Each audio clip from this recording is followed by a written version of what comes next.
नमस्कार। एक और नए वीडियो में आप सभी का बहुत बहुत स्वागत है। दोस्तों, घर बनाने का सपना हर किसी का होता है। इन्हीं लोगों के पास जो अगर छोटा घर भी है तो वो चाहते हैं कि उनका घर थोड़ा और बड़ा हो जाए। अगर घर बड़ा है तो सोचते हैं कि घर थोड़ा और आलीशान हो जाए। लेकिन ये सब जो चीज़ है वो डिपेंड करता है आपके बजट पे कि आपके पास कितना बजट है। आपके पास जितना बजट होता है उसके अनुसार आप काम करवाते हो। यही कारण है कि कुछ लोग अपने घर को फ्लाई एश ब्रिक से बनवाते हैं, कुछ लोग इस तरीके से जो रेड ब्रिक होता है उसके साथ काम करवाते हैं, बनाते हैं। कुछ लोग जो ब्लॉक होता है उसके साथ काम कराते हैं। सारा खेल है वो बजट का है। इसी तरीके से आप बहुत सारे घर में देखते होंगे आप किस तरीके से फ्रेम स्ट्रक्चर का काम है वो लोग करवा लेते हैं। पहले स्ट्रक्चर का काम कराते हैं, उसके बाद जैसे जैसे उनके पास पैसा आता है वैसे वैसे वो घर का काम को आगे की तरफ ले जाते हैं। जैसे कि पहले मान लीजिए पहला खेप बोल लीजिए तो इस तरीके से फ्रेम के स्ट्रक्चर बनवा लेते हो, कुछ समय तक छोड़ते हो, फिर आप इसका ब्रिक वर्क करवाते हो, उसके साथ फिर प्लास्टर करते हो। घर का पूरा जो फिनिशिंग का काम है वहाँ तक आप ले जा सकते हो और लोग करवाते हुए जैसे आपका बजट है। तो बहुत सारे लोगों के मन में ये भी कंफ्यूजन रहता है कि इस तरीके का जो फ्रेम स्ट्रक्चर आजकल लोग बनवा रहे हैं उसको बनवाने में खर्चा कितना आता है। क्योंकि टाउन का जो क्षेत्र होता है उसमें ज़्यादातर लोग इस तरीके से काम किया हुआ देख रहे हैं, फ्लैट्स वगैरह में भी देखते हैं। लेकिन ग्रामीण क्षेत्र में ज़्यादातर लोग लोड बेरिंग के तहत अपने जो काम है वो कराते हैं, ब्रिक के साथ साथ कॉलम कास्टिंग करते हुए काम कराते हैं। तो किस तरीके से आपको काम करवाना है और अगर सिर्फ इस तरीके से आप फ्रेम का काम है वो कराते हो घर पर, आपको कैसे करवाना है, कॉलम और जो बीम है कैसे आपको देना है, कितना का खर्चा लग सकता है, इसके बारे में आपको पूरा जानकारी दूंगा। बिल्कुल टेप के माध्यम से मैं आप लोग को जो सारा चीज़ है, कॉलम है या फिर बीम है, नापते हुए दिखाऊंगा। खर्च के बारे में भी जानकारी आप लोग को आज देने वाले हैं। तो ज़्यादा लेट नहीं करते हैं, चलिए वीडियो को शुरू करते हैं। दोस्तों, किसी भी जो घर है उसका काम करने के लिए या फिर जो उसमें लगा हुआ कंस्ट्रक्शन कॉस्ट है उसको ठीक ढंग से समझने के लिए आपको उसके साइज़ के बारे में जानना चाहिए। अगर आप उसका साइज़ जानते हो तब आप अपने बनने वाले घर के लिए और अच्छा से एनालिसिस कर पाइएगा। जैसे कि यहाँ पे जो घर बनाया जा रहा है ये लगभग 30 स्क्वायर फीट की बात किया जाए तो 1200 स्क्वायर फीट में यहाँ पे काम है वो किया जा रहा है। यहाँ से लेकर ये 30 फीट का हो गया फ्रंट व्यू, यहाँ पे 40 फीट का हो गया आपको साइड व्यू। एक्स्ट्रा यहाँ पे कब्जा वगैरह निकाला गया है, कब्जा वगैरह यहाँ पे तो लगभग दिखेगा एक्स्ट्रा यहाँ पे 4 फीट के आसपास का छज्जा इस तरीके से निकाला गया है और लगभग 4 फीट के आसपास का छज्जा भी इधर आपको निकाला गया है। लेकिन जो छज्जा है इसका मजबूती के लिए आपको देखिएगा तो यहाँ पे पट्टी का जो बीम है इसका प्रयोग किया गया है। देखिए यहाँ से लेकर ये पट्टी बीम है काम किया गया है और ये जो है फ्लोर बीम को आगे की तरफ एक्सटेंड किया गया है। आसानी के साथ आप यहाँ पे देख पा रहे। देखिए ये भी फ्लोर बीम है, ये भी फ्लोर बीम है, आगे की तरफ इसे बढ़ाया गया। तो जब आप इस तरीके से लटक बीम दे देते हो छज्जा में, थोड़ा आपको दिखा देता हूँ, तो लटक बीम आप दे देते हो और ये जो पट्टी बीम है उसको दे देते हो, छज्जा को सपोर्ट मिलता है। ऐसा जब सपोर्ट मिलेगा तो कभी भी छज्जा में क्रैक्स या फिर जो छज्जा है वो पिछले की तरफ नहीं आता या फिर नहीं के बराबर आता है। तो इस तरीके से आप छज्जा दिलवाते हो घर में तो आप कोशिश करिएगा इस तरीके से ही दिलवाने की। इसके साथ साथ जो कंस्ट्रक्शन कॉस्ट होता है घर का वो आपके कॉलम और बीम में जो लगा हुआ सरिया है या फिर जो कॉलम बीम का साइज़ है इसके में तो हद तक डिपेंड करता है। जैसे कि मान लीजिए बहुत सारा कमेंट्स आता है कि सर 30 फीट बाई 40 फीट का घर बनना है, छत का ढलाई तक कितना खर्चा आता है। अब एक वर्ड में आप इसको आंसर नहीं कर सकते। बहुत सारे लोगों के मन में भी क्वेश्चन रहता है कि सर रिप्लाई नहीं कर रहे। अगर 30 फीट बाई 40 फीट का मान लो जो घर है उसको आप कई तरह से बना सकते हो। आप 9 इंच पे 9 इंच का भी कॉलम दे सकते हो, 9 इंच पे 12 इंच का भी कॉलम दे सकते हो, 9 इंच पे 15 इंच का भी कॉलम आप बना सकते हो। सरिया की संख्या उसमें भी घटा बढ़ा सकते हो। तो एक वर्ड में कोई कैसे आंसर दे देगा, इसलिए मैं हर जो आपका कमेंट्स है उसका आंसर नहीं दे पाता हूँ। इसलिए मैं पहले आपको काम दिखाता हूँ। अगर आप काम करते हो तो उसके बाद में खर्चा बताता हूँ, आपको अपने बनने वाले घर के लिए आइडिया मिल जाता है कि ऐसा काम करवाते हो तो आपका कितना का खर्चा होगा। आपको पता है कि class A, class B, class C और क्लास डी भी आप बोल सकते हो। 4 से 5 तरीके से आप घर उसी साइज में बना सकते हो। जो कंस्ट्रक्शन को ऊपर नीचे होता है तो देर नहीं करते, पहले कॉलम और बीम का जो साइज़ है इसके बारे में जानते हैं। फिर जो लगा हुआ खर्चा है, ये जो सारा काम आप देख पा रहे हो इसके बनाने में कितना का खर्चा आपका आ सकता है इसके बारे में बताऊँगा। जो कॉलम है आइए मैं आपको नाप कर दिखाता हूँ बिल्कुल टेप की सहायता से। और मैं कोशिश करता हूँ आप लोग को एक जानकारी देने के लिए ताकि आप लोग को किसी भी तरह का दिक्कत का सामना नहीं करना पड़े। ये जो कॉलम देख पा रहे हो, इसका अगर फिनिशिंग की बात किया जाए तो देख सकते हो काफ़ी अच्छा फिनिशिंग है। अब जैसे तो ऊपर से नीचे लेकर नीचे तक बहुत अच्छा फिनिशिंग के साथ यहाँ पर काम है वो किया गया है। और ये जो सारा कॉलम है दिखाऊंगा, आप लोग बताऊँगा, साइज भी बताऊँगा कैसे काम किया है। इस कॉलम का जो नापी है वो आपको दिखा देता हूँ कैमरा में लाइव। आप देखिए इस तरीके से, ये देखिए 10 इंच, ये देखिए 10 इंच इधर से है।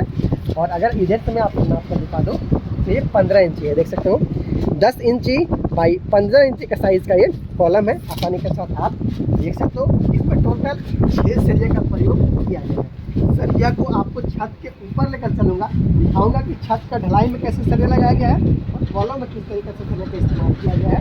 ये जो बीम है, ये बीम का काम किया गया है। ये जो सारा बीम आप देख पा रहे हो काम लाया गया सारा बीम है। प्लेन जैसा है, अगर इसका साइज की बात कर ली जाए सब जगह पे सेम साइज है, चाहे प्राइमरी बीम हो या फिर सेकेंडरी बीम हो, प्रत्येक बीम का साइज है वो सेम रखा गया है। और इसका जो साइज है आइए मैं आपको एक जगह पे नाप कर दिखा देता हूँ ताकि आप लोग ठीक ढंग से। अगर टॉप का बात किया जाए तो ये 9.5 इंच के आसपास का टॉप है, देख सकते हो 9.5 इंच का आसपास। हालांकि कहीं और ये थोड़ा कम हो जाता है, देखिए 9 इंच के आसपास में आ गया। तो राउंड फिगर में आप इसे 9 इंची बोल सकते हो, क्योंकि दो जगह यहाँ पे 9 इंची के आसपास में देख सकते हो। दोस्तों जो ज़्यादातर जो बीम रहता है उसका जो टॉप रहता है वो 9 इंची के आसपास में रखा जाता है। यहाँ पे ब्रिक वर्क होता है, ईंट का जुड़ाई होता है, इसलिए इसे 9 इंच का रखा जाता है। लेकिन ये जो डेप्थ है, ये देख सकते हो, ये जो डेप्थ है, जो इसका गहराई है, अगर ज़्यादा कॉलम टू कॉलम दूरी ज़्यादा है तो उसको आप बढ़ा सकते हो इसका गहराई को, लेकिन ऊपर का वही रखा जाता है क्योंकि यहाँ पे ईंट का जुड़ाई करना होता है। अगर डेप्थ का बात कर लिया जाए तो यहाँ पे आप देख सकते हो 14 इंच के आसपास में आया हुआ है, या आप देख सकते हो कहीं पे थोड़ा सा और है वो कम हो सकता है। मतलब राउंड फिगर में माना जाए, जैसे वहाँ देखिएगा आप, यहाँ पे जैसे कि आप देख पाइएगा ये तो 11 इंच के आसपास में, देखिए 11 इंच के आसपास में है। तो राउंड देखिए 11 इंच के आसपास में यहाँ पे ये बीम का है वो डेप्थ है। तो वहाँ 13 आया, यहाँ पे 11 आया। राउंड फिगर में बात किया जाए तो 12 इंची आप मान सकते हो, मतलब 9 इंची बाई 12 इंची का यहाँ पे जो बीम है उसका काम किया गया है। प्रत्येक बीम का ऑलमोस्ट यही साइज यहाँ पे रखा गया है। साथ में बात करें टोटल नंबर ऑफ कॉलम कितना है। अगर आप अपने घर में ज़्यादा कॉलम लगाते हो, आपको पता है खर्चा आपका ज़्यादा आएगा, कॉलम का संख्या कम होगा, खर्चा आपका कम होगा। जैसे ईच लाइन का बात कर ली जाए, 1 2 3 4 कॉलम आपको इस लाइन में नज़र आ गया। वही अगर देखिएगा इस लाइन की बात किया जाए तो 1 2 3 4 5 कॉलम इधर आ गया। फिर उधर की बात की जाए तो 1 2 3 4, फिर उधर कॉर्नर पे 5 4 5 फिर 5, मतलब टोटल 14 कॉलम के साथ में इस घर को बनाया जा रहा है। 30 फीट बाई 40 फीट का ये एरिया है। हालांकि ये जो आप देख सकते हो कि जो छज्जा है उसको दोनों तरफ से एक्सटेंड किया गया। तो इस तरीके से यहाँ पर काम किया जा रहा है। फिनिशिंग कर लीजिए आप, कितना अच्छा यहाँ पर फिनिशिंग है वो लाया गया है मिस्त्री और ठेकेदार के द्वारा। बहुत अच्छा यहाँ पे काम है वो किया गया। देखिए जो फिनिशिंग आप देखिए, छत का फिनिशिंग बहुत अच्छा आया हुआ है। साथ में जो भी कॉलम है प्रत्येक कॉलम पर देखिए बहुत अच्छा फिनिशिंग के साथ यहाँ पर काम है वो किया जा रहा है। और जो इसका स्लैब कास्ट किया गया वो भी काफ़ी अच्छा है। फ्लोर भी देखिएगा उसमें भी ऑलमोस्ट सही काम ही आपको देखने को मिलता है। तो सारा काम अच्छे तरीके से किया जा रहा है। फ्रेम स्ट्रक्चर का काम आप अभी देख पा रहे हो। साथ में ये जो बना हुआ वहाँ पे सीढ़ी है उसको भी मैं दिखा देता हूँ। तो कंस्ट्रक्शन कॉस्ट का जितना आप किया हुआ काम के बारे में जानिएगा, लगा हुआ जो खर्चा है उसके बारे में जानिएगा, तो आपका जो अपने बनने वाला घर होगा उसमें कैसे काम होने वाला है और खर्च का अनुमान होगा अच्छे तरीके से आप खुद से लगा सकते। लेट नहीं करते, चलिए चलते सीढ़ी पर। लेकिन छोटा सा एक बहुत अच्छा दिखा लीजिए आप कि जो घर का निर्माण यहाँ पर देखिएगा तो सिर्फ मिट्टी डालकर छोड़ दिया गया है। थोड़ा बहुत और यहाँ पे मिट्टी डाला जाएगा। उसके बाद इसका जो ब्रिक देख पा रहे हो, ब्रिक सोलिंग किया जाएगा। फिर इस घर को फर्श का काम है वो किया जाएगा। उसके बाद इसका जो सुंदरता होगा वो भी बढ़ेगा, उसके साथ साथ इसमें अच्छा खासा पैसा भी खर्चा होगा। तो ये देखिए इस तरीके से काम किया गया है। ये जो बीम मैंने आपको दिखाया, इसमें लगा हुआ जो सरिया है इसके बारे में मैंने आप लोग को अब तक नहीं बताया, तो इसे भी आप देख लीजिए। यहाँ पे देख सकते हो कि 4 सरिया का इस्तेमाल किया गया है। 9 इंच से 12 इंच का ये जो सारा बीम आप देख पा रहे हो, इसमें 4 सरिया का प्रयोग किया गया है। चारों सरिया चाहे बात किया जाए टॉप का, चाहे बात किया जाए बॉटम का, ये चारों सरिया है वो 16 mm का यूज़ यहाँ पे किया गया है। और ये देखिए चारों सरिया है वो 16 mm का है। तो इस तरीके से काफ़ी हेवी काम किया जा रहा है। ये आप देख सकते हो, बीम भी हो गया, कॉलम भी हो गया। 10 इंच बाई 15 इंच का कॉलम है, 9 इंच पे 12 इंच का बीम है, 4 सरिया ऊपर, 6 सरिया इसमें यूज़ किया गया है। इस तरीके से कॉलम बीम अगर आप यूज़ करते हो, बनवाते हो अपने घर में, इसलिए आप अपने घर को 3 से 4 तरह तक ले कर सकते हो, क्योंकि आपने हेवी कॉलम का इस्तेमाल किया हुआ है। तो एक बार फिर से दिखा दीजिए किस तरीके से फ्रेम स्ट्रक्चर का काम है वो किया गया है। फिर हम लोग चलेंगे सीढ़ी के पास, ऊपर चलते हुए कंस्ट्रक्शन कोर्स के बारे में भी हम लोग जानकारी देंगे। चले। तो दोस्तों अब तक तो आपने देख लिया कैसे काम किया है, लेकिन सीढ़ी है इसके बारे में भी आप समझिए, सीखिए और अपने बनने वाले घर के लिए आइडिया लीजिए। खर्च तो मैं अभी बताऊंगा ही। देखिए, अगर आप अपने घर के लिए जो सीढ़ी है उसको कम चौड़ा बनाते हो, तो जब आप इसमें रेलिंग वगैरह का यूज़ करते हो, रेलिंग वगैरह फिक्स करते हो, आपके लिए प्रॉब्लम ये हो जाता है कि जगह थोड़ा और कम हो जाता है। ऐसा में आपको 3.5 फीट के आसपास का चौड़ाई कम से कम तो रखना है, ताकि 3 से 4 इंच में आपका रेलिंग हो जाए। फिर भी आपको 3 फीट के आसपास में सीढ़ी का जो जगह है वो मिल जाए। जैसे कि यहाँ पे जो सीढ़ी देख सकते हो, जो साइज़ है आपको दिखा देता हूँ। 4 फीट का सीढ़ी यहाँ पे रखा गया है, देख सकते हो। 4 फीट का जो सीढ़ी है यहाँ पे रखा गया है, मतलब काफ़ी अच्छा हाइट यहाँ पे लिया गया है। अगर 3 से 4 इंच के आसपास में जाता है रेलिंग में, फिर भी 3.5 फीट के आसपास में जगह यहाँ पे मिल जाता है। जो सीढ़ी का ट्रेड है उससे भी आपको दिखा देता हूँ। यहाँ पे देख सकते हो 12 इंच का ट्रेड रखा गया है। ये देखिए 12 इंच का ट्रेड है वो रखा गया है। काफ़ी बड़ा साइज़ में यहाँ पे सीढ़ी का निर्माण है वो किया जा रहा है। 11.5 इंच के आसपास में, ये 11 इंच के आसपास में है। दोस्तों ये भी 11 इंच के आसपास में है, ये भी 11 इंच के आसपास में है। तो 10 से 11 इंच के आसपास में आप इसका ट्रेड ले सकते हो। लेकिन जो राइजर है, जो ऊंचाई बोला जाता है, उसको मैं दिखा देता हूँ। ये देखिए 5 इंच के आसपास में राइजर है, देख सकते हो। 5 इंच के आसपास में इसका ऊंचाई है सीढ़ी का। दूसरा सीढ़ी पे देख सकते हो 5 इंच, 5.5 इंच के आसपास में है। ये देख सकते हो यहाँ पे भी 5 इंच के आसपास में है। तो 5 इंच का जो साइज़ रहता है, 5 से लेकर 6 के बीच में वो सही साइज़ रहता है। अगर आपके घर में बुजुर्ग है या फिर बच्चे हैं ज़्यादा, तो 5 इंच के आसपास में इसका राइजर है वो ले सकते हो। चढ़ने में काफ़ी आसानी होता है। तो इस तरीक़े से आप आइए, मैं आपको ऊपर की तरफ दिखा देता हूँ कि इस तरीक़े से जो इसका कास्टिंग है वो किया गया है। आइए ऊपर आपको दिखा देता हूँ कि ये आपका सीढ़ी का लैंडिंग हो गया। देखिए लैंडिंग हो गया इस तरीके से। इसे हम लोग आम भाषा में चौताल भी बोलते हैं। ये फिर सेकंड फ्लाइट पार्ट हो गया। वो पहला फ्लाइट था और 4.5 इंच के आसपास में यहाँ पे जो छत है उससे कास्टिंग किया गया है, वहाँ पे आप देख सकते हो। और लगा हुआ जो सरिया है जो छत में, वो 8 mm 10 mm के सरिया के साथ यहाँ पर काम है वो किया गया है। ये जो कॉलम है, जो मैंने आपको कॉलम दिखाया था, साइज़ तो बताया था लेकिन सरिया नहीं दिखाया था। तो यहाँ पे 6 सरिया का इस्तेमाल है वो किया गया है। यहाँ पे 4 सरिया है वो 16 mm का है।